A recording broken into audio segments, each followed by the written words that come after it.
If something's framed up, it helps. And check this out. It's not a complete frame, but our eyes would naturally see this guy, and this guy, and this guy, and this guy, and this guy, and even this little thing. And we would be like, where is it leading to us? It's framed us up right here.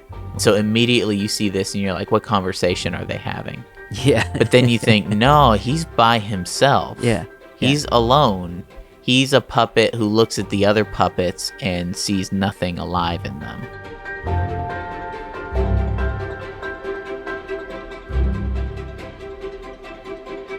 Hey everybody, welcome back to the studio. I'm Joe, and we got Wyatt here with us today. And today we're going to be talking about a little bit of Guillermo Del Toro's Pinocchio. So he's got a little bit of an interesting Pinocchio story coming out. You're already grinning. What you thinking there, Wyatt? There was a lot of O's in that sentence. Guillermo Del Toro. Guillermo Del Toro. Pinocchio. Look, but we're going to look a little bit at some of the Vanity Fair screenshots, some of the Vanity Fair first look that he has for his new Pinocchio film. And this is a little bit of a different Pinocchio film. It takes place in Italy. Pinocchio was carved out of a tree that Geppetto's son was buried at, that grew on top of his grave. There's not any mythical creatures outside of the spirit of Pinocchio and Jiminy Cricket.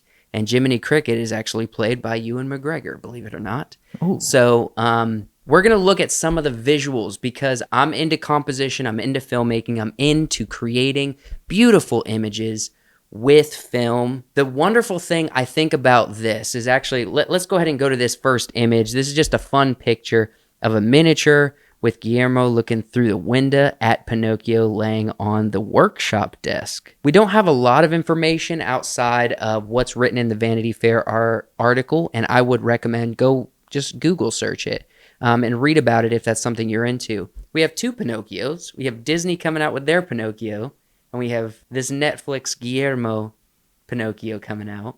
What is your thoughts on this freaking competing Pinocchios here? We saw a similar thing happen with The Jungle Book. Uh-huh. We had the Jon Favreau Disney Jungle Book that came out. And then we had the Andy Serkis Mowgli movie. Mm-hmm. I haven't seen the Mowgli movie, but it has a much darker tone. I know that.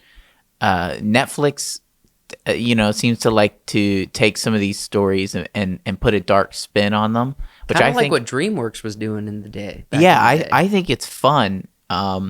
With Pinocchio, it's one of those stories that it has such like a lot of wacky elements, mm-hmm. but I think it lends itself well to being kind of eerie, unsettling at times. For sure.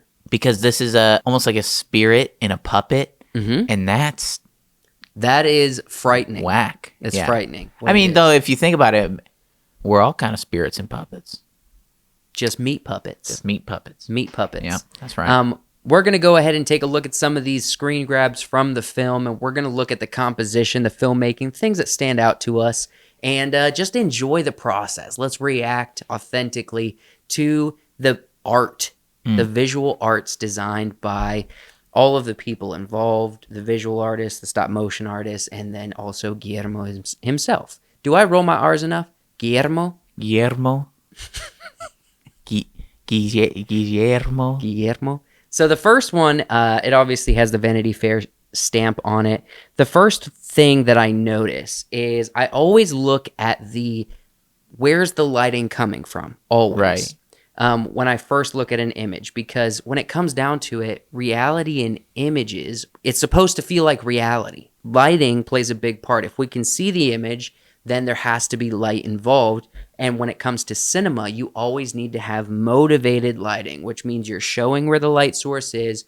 The audience knows where if we're in this room, if we're outside, we know what's producing the light for us to see the character. If we didn't have that, then it's either just images of black screens because we don't have any light, or we just have artificial light pointing at actors without any purpose behind where their light's coming from. This is supposed to feel like real life. So the first thing I notice is we have like little hot spots of light, right here. You see what I'm talking about? Yeah, it's a cathedral. It's a cathedral, and he's doing some kind of architecture or I don't know woodcraft work on this Catholic representation of Jesus here. The light on Geppetto is motivated from here. So this is a light that's far away. So it's pointing kind of at the dark side of Geppetto.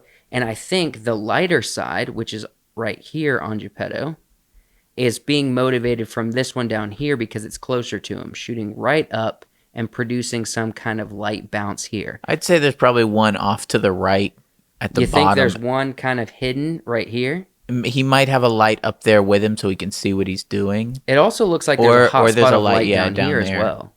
You see what I'm saying? Right, and it's contrasted very well by the light blue of the light coming in through the stained glass windows. And that's what I've noticed with a lot of these images. There's a lot of yellow warm tones and like this cyan blue like contrast color. And that's a beautiful thing. If you can make your image have contrasted colors, it's wonderful. I recently just did this with a project at work on a shoot, and I was actually able to edit that exact project today. And I enhanced the colors. I made it look so beautiful. It's fun to do. So these stained glass windows is these really blue contrasting colors. And as far as graphic designers go, they appreciate this because graphic designers and painting artists, people that use a lot of colors, this is one way to really make your image dynamic. What else are you seeing here, Wyatt? Aside from lighting, I would say we don't have anything that is dead center in the screen. Well, Geppetto is dead center. He's kind of He's dead center, center. but he's top center. Top center. So the first thing is Geppetto has leading lines all around him. Oh yeah, leading So lines. we have these lines that run right up and frame him in this little box right here. Oh, See what I'm yeah. saying? We also have the angle of the roof that's pointing here, right? You notice, see that? So this is kind of pointing towards him, and then this is running right through him. So we have a lot of leading lines. We also have the cross and Jesus' arms pointing at him. Yeah. So obviously the focus of the image is Geppetto, clearly. Does that make sense? Right. The other one we have, I want to focus a little bit on depth here. You've heard me talk a lot about depth, correct? Right. So when you think of depth in this image, what do you see, Pinocchio and this fellow? obviously front and center, and then we have sort of a descending perception, is it where the wall behind them is a little bit more blurry, Yep. and then there's the blurriness down that alleyway there, and then it continues to get more blurry as the farther it goes. Yes. And you have this little cool hot spot. Yeah. Now, the thing with, I don't know if Pinocchio, the original story, takes place in Italy, but I know this one does according to the Vanity I mean, Fair I would assume article. so. That the gentleman's name is Geppetto. Yeah. This has a very Italy vibe. That old rustic rock buildings, Yeah. mixed with very narrow alleyways that leads up into unknown spots. This is beautiful. So when it comes to filmmaking, as a general rule, if you want your image to look cinematic fast, create 3 layers of depth. So a lot of times people will make the middle layer or the second layer the focus of the image. But here, the first layer, the layer closest to us, is the focus. So we have this fellow and we have Pinocchio. We also have, like Wyatt said, the wall and even the wall with the window over here on both sides of them. And then we have the far distance, which is going up this staircase. So we have 3 levels of depth to this image. And you can also do that with color, like what we talked about in the previous image where you have color difference. You can add layers of color, not just distance. And if you include them both, it's beautiful. But like here, it's supposed to be a sunny day. It's supposed to be in some, street side of Italy. This works for the context of this scene, whatever the scene ends up being in the film. This is probably my favorite image they've released so far. Now, why do you think that is, Wyatt? The dynamic lighting, I would guess, because you've got a lot of warm color and a lot of cool blue colors that Yes. mix well. Absolutely. You have this hot spot of blue, which we don't know where that blue light source is coming from. Potentially, I feel like there's a window here and it's getting to be nighttime. Yeah, that's what I would guess too. But then you have this hot spot, again, motivated lighting, that is coming down and hitting Geppetto, and it's hitting Pinocchio. Does that make sense? So the hot spots on Pinocchio is right here at the top of his head. The hot spots of Geppetto is right here on his forehead. And his forearm. And his forearm. You're right here. I just love the warm contrasting colors. It makes an image deep as far as visual stimulation goes. And once again, we have multiple layers of depth. They are in the forefront of the image. You have kind of this side wall and this light and these hanging pieces of other non-spirited puppets. And then you have this back wall where you see like a frying pan back there, or you see these little things on the counter. So we have multiple layers of depth, and we have color difference because they are this beautiful kind of white light mix of orange and blue, and then you have these contrasting colors of orange and blue scattered throughout the image in a way that makes sense. This is just something I was thinking. Is Pinocchio the perfect movie for the perfect story for like claymation? He's a puppet. He's supposed to look kind of wooden, you know? If there ever was to be a perfect story, it's Pinocchio. For that kind of clay, and I love the claymation look. Mm-hmm. I think all of these images look beautiful. You got Tim Burton out here doing it unnecessarily. Yeah. And you got Guillermo being like, no, it's meant for Pinocchio. It is meant for Pinocchio. I also really loved these are just story element things. I love seeing Geppetto working on the in the cathedral, because you know all everything we think about Geppetto is like, oh, he's just a hermit who works on puppets in his shop. But no, he's a craftsman. Yeah, he's a woodworker. He's a woodworker, and his thing is the human body. Yeah. And he really knows how to carve that kind of stuff, you know, limbs and faces and things. Mm-hmm. First off, this is gorgeous, isn't it? So I would say the first thing is this is like a morning, most likely, potentially in a foggy evening, but most likely a foggy morning. The light source for this image is all of the sunlight that's being filtered through the clouds, and then the fog that's in the forest producing light onto our characters. Does that make sense? Yeah. Because like the backside of this tree right here, it's shaded. But right here, it's got like a mid-tone feel. The same with Geppetto. The further, like right here on the inside of his coat, shadowed. But the part that is like kind of angled towards the light, you have a little bit more light. And then obviously right here, like on his head, you have this beautiful, like almost soft box, but really kind of sun through the clouds kind of soft look across the image. And the way that it hits Geppetto's skin and the texture of his clothing is very natural, whereas clearly Pinocchio has almost a lacquer to his skin, you know, to the wood of his body. Yeah. It the light hits him differently because of whatever treatment Geppetto has used to make him. Yeah, treatment. That's an interesting point. What would you finish Pinocchio with? I don't know. Epoxy? Would it be stained? I don't know. Something waterproof. Some waterproof. I don't. If the I don't thing want him is to swell alive, up. yeah, I don't want him to smell. He's looking like a little turd almost in this image, like a little kid. He's got his arms folded, got a smile on his face. He's kind of cute though. He really is. Geppetto really kind of did him bad with that receding hairline though. I'm liking the design, but as far as composition goes, it seems like they're just holding to the standard thirds. So it seems like they probably put Geppetto kind of on this top third or close to it. Right. And they put Pinocchio on this bottom third or close to it, right?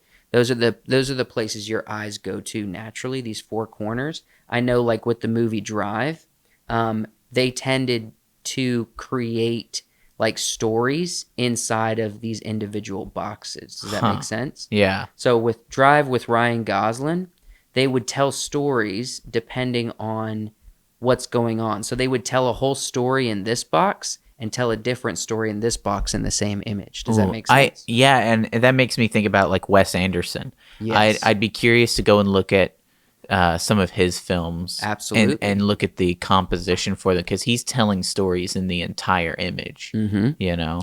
And on this channel, I did a reaction to Kendrick Lamar's N95 music video, and they did a similar effect on that music video. So check it out. That's a tactic a lot of people are using, but it's kind of fun to tell stories in different parts of the image to where if you couldn't see the rest of the image, this one little section that's like a third of the frame is telling its own story. You know what I mean? So the next one is a little busy, right? You got Pinocchio kind of centered, almost just slightly off-centered. He might be on that golden ratio, you know what I'm saying? What stands out to you when you first see this, Wyatt? Now, this is something we haven't talked about yet, but this is an important factor as far as why does our eyes instantly go to Pinocchio? I know the answer too. You know it. It's really simple. I don't necessarily know. You know, you've got two other characters that are on the outside of the image, where he's the main focus. Yes. And he's got good dynamic lighting on him. Okay, there we go. So first off, the brightest thing in the image outside of this little popcorn box is Pinocchio. Yeah, and maybe Satan. Satan, no. Satan's kind of bright. Because no, he's not bright. You Like, can he's just see red, him. yeah. He's just red. So he stands out on this brown wall. But if you actually look at it on a waveform monitor, Pinocchio and this little box of popcorn is going to be the brightest sections. So you have this dark background, all right? You have accenting middle tone items here, or middle tone colors, or middle tone exposure levels. And then the kind of wood that Pinocchio is made out of is brighter than everything else in the room. We also have another option. You have a leading line going straight through him. A leading line helps because without realizing it, you are constantly looking for leading lines and framing, all right? If something's framed up, it helps. And check this out. It's not a complete frame, but our eyes would naturally see this guy, and this guy, and this guy, and this guy, and this guy, and even this little thing. And we would be like, where is it leading to us? It's framed us up right here. Right, makes sense? Yeah. So there's a lot of details in these images. And the cool thing is, this is just an environment that was set up. It's the creative eyes that crafts the details of every specific image in a film, in a show, in a piece of art. And you have to think about it. You might look at this and be like, oh, it's just busy, it's just boring, it's just an extra piece of, footage to tell the story, to move it along. But no, this was crafted by artists, and you have to look at it and think about it. Well, framing techniques, you might think, oh, it's just stop motion. It's just an environment. We can kind of film it however. Yeah. But you really got to use those classic filming techniques Absolutely. to make it look cinematic. Absolutely. Even though your scale is probably much smaller than normal. Yeah. Also, check out Satan's torch, or I guess Pitchfork. trident. His pitchfork, his trident. It's pointing right at Pinocchio. Right at Pinocchio. Yeah. Also, her arm is pointing at Pinocchio. It's interesting because I thought when I saw this, your mind almost plays a trick on you. You're like, Pinocchio is alive, therefore these other puppets are alive. Mm-hmm. And so immediately you see this and you're like, what conversation are they having? Yeah. But then you think, no, he's by himself. Yeah. He's alone. He's a puppet who looks at the other puppets and sees nothing alive in them. Yeah, and it depresses him. Yeah. Probably. He does not look happy here. No, not at all. So there's a lot of reasons why every single image is drawing attention to what you're supposed to look at. The last one is actually my favorite image that was released. Oh, yeah. This is Ewan McGregor's Jiminy Cricket, all right? What is the first thing you think about? I'll give you a hint. I talked about this a lot in Dune. So think about the lighting, think about the contrast of focus, and motivated lighting. All right. It looks like first of all, it looks like Mr. Cricket is on a journey. Yeah, he's got a He's backpack on. facing away from the tree, which I would assume is the tree that Pinocchio comes from. Perhaps. Because you said that his son is buried underneath the tree. Yeah. And there's a gravestone there. That looks like a gravestone. So yes. I would assume that a branch or something fell from the tree and Pinocchio is made out of that. Perhaps. I don't know if this is Mr. Cricket at the beginning of the movie or at the end of the movie. Interesting, but you say it's one of the two. It's definitely, I would honestly probably give it more to the end of the movie because number one, he's got a little bag, he's all packed up. The sun, it looks like it's setting. Yeah. So feels like the end of a movie. Yeah, it's that kind of golden hour. Yeah. As far as composition and lighting, the reason I had the previous image, this one, and now with Jiminy Cricket side by side is because they are contrasting film techniques. Oh, okay. So when we look at this image, we say our eyes go to Pinocchio because he's the brightest thing in the image, right? He's the thing we look at first. Now let's contrast it. The majority of this image is bright. Yeah, you're right. And they did this a lot with Dune. What's the director of Dune? Denis Villeneuve. He did this so much with Dune because they're filming in a desert, all right? It's when your image is bright, then make your focus darker than the rest of the image. Does that make sense? Yeah. Contrast your background with the focus or your foreground. So Jiminy Cricket is the darker part of this image. Yeah, the issue I have is I see the picture, I see the image, and I'm like, what story is this? What is telling it me? saying? Right? Yeah. Which is not wrong. I'm seeing a story right here in his posture, in the way he's facing, in the landscape, in the tree, in the grave, right? Mm-hmm. And you're seeing a different story. A completely different story. How do you use visual techniques to tell your story? Yeah, so I see the story. You're like, you see what I see. I'm like, let me look at visual techniques and try to figure out the story. wait, you're seeing what it takes to get me to think about this story. Yes. Right? I'm thinking clearly there's a story here because of this picture. You're thinking, what did they do to make me think that? Yeah. Something I'm interested in a lot, and I've kind of mentioned it here, is kind of the golden ratio and versus the third. Now, this is a standard third. Jiminy Cricket is on a third, not a golden ratio, okay? He's too far this way on the frame. Does that make sense? Gotcha. If he was on a golden ratio, they would probably put him like right here. Does that make sense? Yeah. But they didn't, and a lot of filmmakers go back and forth. Personally, I like Denis Villeneuve did the Ryan Gosling Blade Runner, correct? Mm-hmm. I personally like his filming style. It's a little bit of the director photography mixed with what the director wants, you know? So I like his filming style because he usually frames on the golden ratio. I personally prefer that, and it is subjective, all right? One's not better than the other. Some people argue that, in my opinion, they're both great, but I personally prefer the golden ratio. However, it does seem as though Guillermo uses both, all right? Okay. And a lot of directors use both. So they framed him on the third, which is perfectly fine. What else are you thinking? We talked about leading lines in previous images. Do you see any here? The hill that the tree is on. Okay, so the hill. Yeah, we got a kind of diagonal line there. Mm-hmm. The tree that he's standing on. Okay, so the tree is kind of leading it. The tree in the background is kind of a...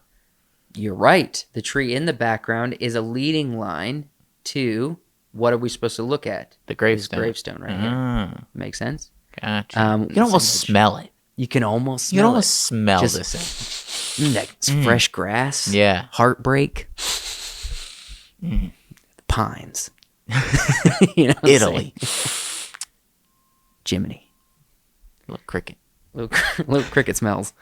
I think we've looked at 6 images, all right? Not including Guillermo, who's just being playful looking through a window. This is 6 frames from the film. Yeah. This movie is going to be incredible. It's going to be magical, and I'm going to have so much fun. Oh, yeah. Just absorbing all of the visual dynamics of this film when it's released. I mean, I'm happy with everything, like all of the pictures we've seen. This one I think is my favorite, actually. Just this one? Because the lighting is so extremely natural. Yeah. You know, in the previous pictures, we get a lot of blues and oranges, you know. Obviously, the light that they are adding for the story. Whereas this seems very natural. This was taken by a light. cell phone. Right. You know what I'm And saying? but you could still see all the stuff, all the wood up on the shelves, the picture of, I'm guessing, Geppetto's son there on the table. It's a very good picture and kind of gives you an idea of the care that, you know, Guillermo's giving this story. Like he's looking in on this story, you know, and seeing something real. Yeah. This picture is literally communicating. He's peering into this story, and he is observing it, enjoying it. The visuals are going to be insane. They're going to make up for it. Yeah. All right. Thank you guys so much for watching. Consider subscribing. We would very much like it. If you like this kind of stuff, if you like reactions, movie commentary, and even Wyatt trying to turn this into his own storytelling video, I really tried, didn't I? stick around. Yeah. Stick around. You'll enjoy our content here on Wiseworks Studio. You'll have fun. Like this video. Let me know what you think about the upcoming Pinocchio film by Guillermo Del Toro coming out on Netflix, funded by Netflix. That's going to be competing with Disney Plus and their classic ripoff of Pinocchio that's not literature accurate. You know what I'm saying?